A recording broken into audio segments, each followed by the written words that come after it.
Hi అండి, అందరికీ నమస్కారం అండి. ఫ్రెండ్స్, ఇప్పుడు అందిన వార్త. హాయ్ అండి, అందరికీ నమస్కారం అండి. ఫ్రెండ్స్, ఇప్పుడు అందిన వార్త. ఇక తెలంగాణ ఉద్యమకారులకు హైకోర్టు తీపి కబురు. ఇక ఇళ్ల స్థలాలు అలాగనే పెన్షన్లు అంటూ అప్డేట్ అయితే రావడం జరిగిందండి. ఇక దీనికి సంబంధించిన వివరాలు అయితే మన వీడియోలో తెలుసుకుందామండి. వీడియో మాత్రం పూర్తి వరకు చూడండి ఫ్రెండ్స్, అప్పుడే మనకి పూర్తి సమాచారం అయితే తెలుస్తుంది. ఇక లేట్ చేయకుండా వివరాల్లోకి వెళ్ళిపోదాము.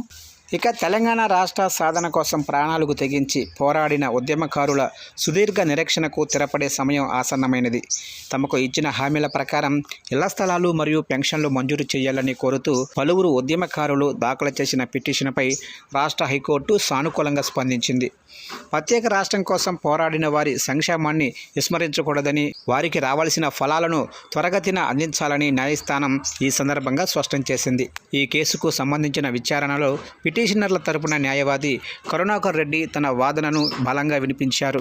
ఉద్యమ సమయంలో కీలక పాత్ర పోషించిన వీరంతా కూడా ప్రభుత్వం ప్రకటించిన అభయహస్తం పథకం కింద దరఖాస్తు చేసుకున్నారని, కానీ క్షేత్రస్థాయిలో వారికి ఇంకా న్యాయం జరగలేదని ఆయన హైకోర్టు దృష్టికి తీసుకెళ్లారు. ఇక అభయహస్తం ద్వారా లబ్ధి పొందాల్సిన అర్హులైన ఉద్యమకారులందరికీ కూడా తక్షణమే సాయం అందించాల్సిన బాధ్యత ప్రభుత్వంపై ఉందని ఆయన వాదించారు.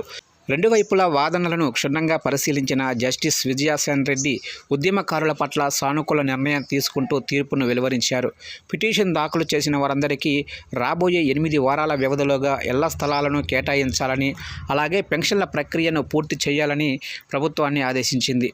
నిర్ణీత గడువులోగా ఈ ప్రక్రియను పూర్తి చేసి ఉద్యమకారుల త్యాగాలకు తగిన గుర్తింపు ఇవ్వాలని న్యాయమూర్తి తన తీర్పులో పేర్కొన్నారు. హైకోర్టు ఇచ్చిన ఈ చారిత్రాత్మక తీర్పుపై తెలంగాణ ఉద్యమకారులు హర్షం వ్యక్తం చేస్తున్నారు. ఎన్నో ఏళ్లుగా ప్రభుత్వ కార్యాలయాల చుట్టూ తిరుగుతున్న పరిష్కారం కాని తమ సమస్య న్యాయస్థానం జోక్యంతో కొలిక్కి వచ్చిందని వారు సంతోషం వ్యక్తం చేస్తున్నారు.